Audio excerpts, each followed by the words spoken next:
Amazing అండి. It's honour to be a part of that film. So director Sujeeth గారు, తమన్ గారు, when they called me and situation చెప్పినప్పుడు I was so excited and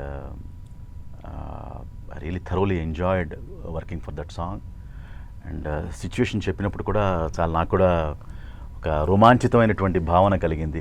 మళ్ళీ ఒక అతడు దూకుడు రాసినప్పుడు ఎంత ఉత్కంఠకి లోనయ్యానో ఆ పాట, మళ్ళీ ఓజీకి పాట రాస్తున్నప్పుడు అదే కైండ్ ఆఫ్ ఎక్సైట్మెంట్లో నేను వర్క్ చేయడం జరిగింది. అంటే పవన్ కళ్యాణ్ ఫ్యాన్స్ అతడు దూకుడిని మించి ఓజీని ఎక్స్పెక్ట్ చేయొచ్చు అనమాట. అంటే మించి అని చెప్పలేను, ప్రతి పాట ఈజ్ యూనిక్, ప్రతి సిచ్యువేషన్ ఒక యూనిక్గానే ఉంటుంది. బట్ ఒక నావెల్టీ ఉంది, ఒక ఎక్సైట్మెంట్ ఉంది పాటలో. ఆ సన్నివేశాన్ని నాకు ఎక్సైట్ చేసింది, ఒక కవిగా ఎక్సైట్ చేసింది. అండ్ పవన్ కళ్యాణ్ గారి విశ్వరూపం ఖచ్చితంగా ఓజీలో చూస్తారు. ఖచ్చితంగా ఫ్యాన్స్కి పెద్ద బొనాన్జా పండగే అది. Nice nice. And Pavan Kalyan గారి సిగ్నేచర్ ఇది ఉండబోతుందా మీ లిరిక్స్లో ఏమన్నా?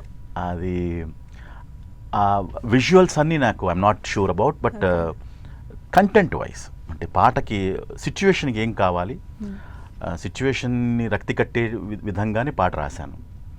పాట సన్నివేశం చాలా విరోచితంగా రోమాంచితంగా ఉంటుందని మాత్రం చెప్పగలను. చాలా ప్రేక్షకులకి చక్కటి ఒక అనుభూతిని కలిగిస్తుందని మాత్రం చెప్పగలను.